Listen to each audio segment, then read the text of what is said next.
आज पुत्रदा एकादशी है। जिस नारी को संतान नहीं हो रही हो, बहुत प्रयास कर लिया हो, पुत्रदा एकादशी पूरे साल में 2 बार आती है। एक श्रावण के महीने में आती है, दूसरी पोषादिक्रम में आती है। श्रावण के महीने की जो पुत्रदा एकादशी होती है, ये संतान की वृद्धि करने वाली होती है। शंकर जी के मंदिर में जाकर, भगवान शिव के मंदिर में पूजन करके घी का 1 कटोरी में घी और 1 कटोरी में खीर शंकर के सामने रख देते हैं। भगवान शंकर के मंदिर पर चौखट पर घी का दिया लगा देते हैं। शंकर जी की चढ़ी हुई 1 बेलपत्र साथ में रखें और 1 बेलपत्र को उठाकर शंकर जी के मंदिर की चौखट पे ही बैठकर चबा चबा कर खा लेते हैं। जो 1 बेलपत्र लेकर आए हैं वो अपने पति को खिला देते हैं। कहते हैं पुत्रदा एकादशी के दिन ये कर लेने पर संतान की प्राप्ति हो जाती है, पुत्र की प्राप्ति हो जाती है। ये वो एकादशी है। में बच्चा है, नारी के गर्भ में संतान है, नारी के गर्भ में संतान। और एक बात और स्मरण रहे, नारी अगर गर्भस्थ बच्चा और नारी को ऐसा लग रहा है कि ये जरूर कुछ परेशानी, कुछ कष्ट जीवन में आने वाला है, हो सकता है मेरे बच्चे को, शंका जो होती है उस समय पर भी स्वधा का स्मरण मूल हो जाता है। स्वधा का स्मरण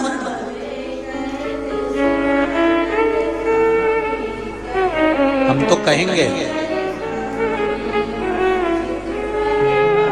कई लोगों ने भ्रम पैदा कर रखा है, कई लोगों ने भ्रम पैदा कर रखा है। कई महाराज लोग कह देते हैं कि जब गर्भ से नारी रहे तब शंकर भगवान को ना छुए, शिवलिंग का स्पर्श ना करे, शंकर जी को छुए नहीं।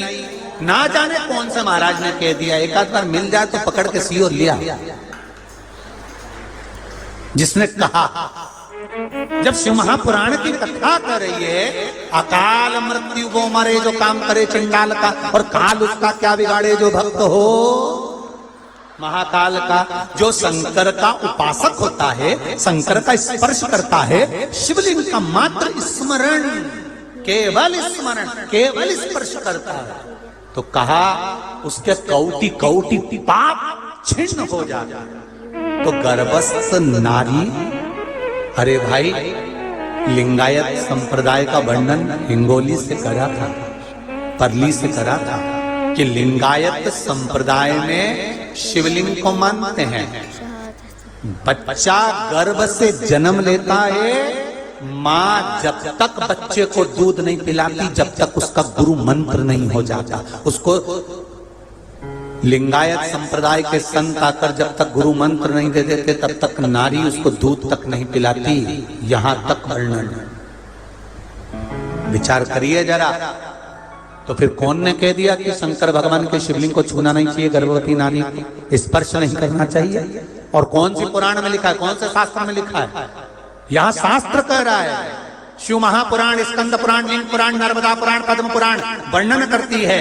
आप दिल से, हृदय से, चित्त से शंकर भगवान की आराधना कर सकते हो। हाँ, नारी अगर गर्भस्थ बालक है और उसको चिंता है, बहुत टेंशन है, और उसके साथ शिव की आराधना कर रही है, तो बाबा के ऊपर 1 बेलपत्र भी अगर वो चढ़ा रही है चावल के दाने के साथ, तो ये निश्चित है कि स्वधा उसके गर्भ की रक्षा करती है और बच्चा समाप्त नहीं हो सकता। ये निश्चित है। स्वधा तप करी, साधना करी, और तप साधना कर कर स्वधा के सम्मुख में 3 बेटियां प्रकट हो गई हैं। वो 3 बेटी है महाराज, 3 बेटी प्रकट।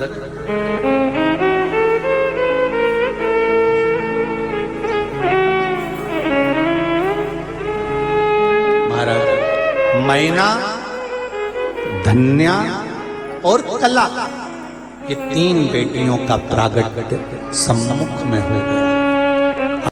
से एक संतान हो जाती है मान लो एक बच्चा हो गया, एक संतान हो गई, और एक संतान होने के बाद में दूसरी संतान हो ही नहीं रही। किसी को 10 साल हो गए, किसी को 8 साल हो गए, किसी को 5 साल हो गए, किसी को 6 साल हो गए, किसी को 9 साल हो गए, किसी को 12 साल हो गए, दूसरी संतान हो ही नहीं रही।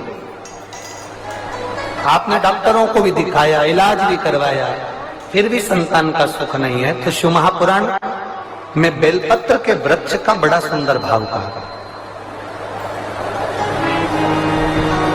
जिसको संतान का सुख नहीं है उसको सफेद आंकड़े की जड़ का प्रयोग करना चाहिए। और जिसके घर में एक संतान हो चुकी है और दूसरी संतान नहीं हो रही है, 8 साल, 10 साल, 15 साल, 20 साल, 22 साल हो गए, और दूसरी संतान का अगर सुख नहीं है, तो उसके लिए बेलपत्री के वृक्ष के नीचे का एक भाव बड़ा सुंदर कहा गया।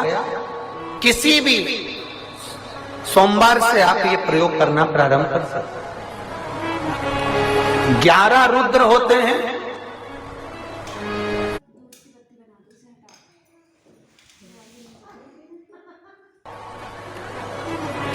एक सोमवार को बेलपत्री के वृक्ष के नीचे जाइए और बेलपत्र के वृक्ष के नीचे जाकर एक एक रुद्र का स्मरण करें। करना क्या है?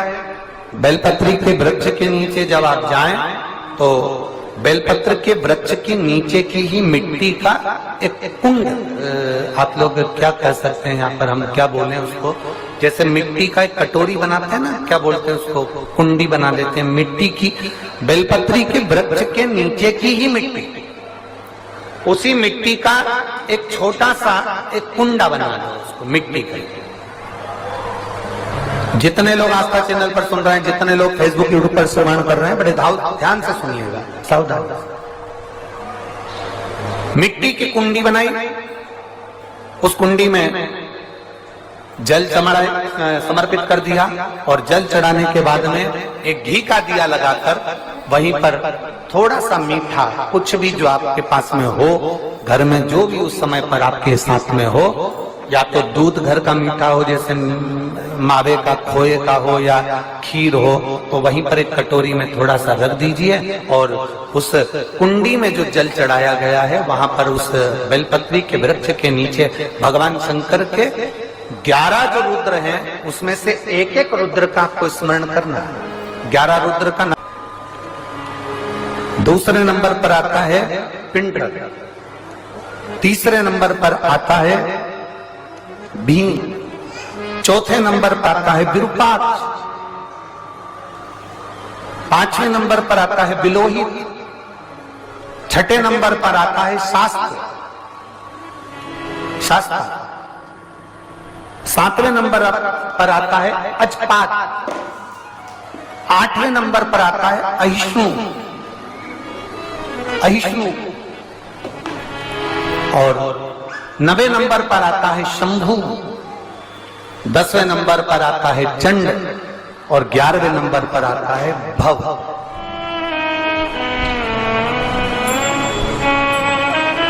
अगर अभी आप लोग नहीं लिख पाए हैं तो बाद में मोबाइल पर से कथा को पीछे खींचना, फिर उसमें से धीरे धीरे इसको लिख लो।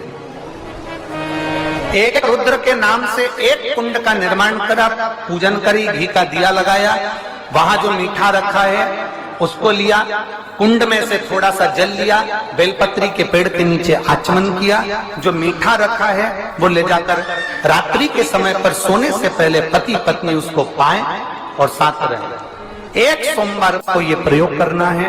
फिर दूसरे सोमवार को दूसरे जो एकादश, जो 11 रुद्रों का जो वर्णन किया गया है, एक एक रुद्र का नाम लेकर एक बार कुंड का निर्माण करना है।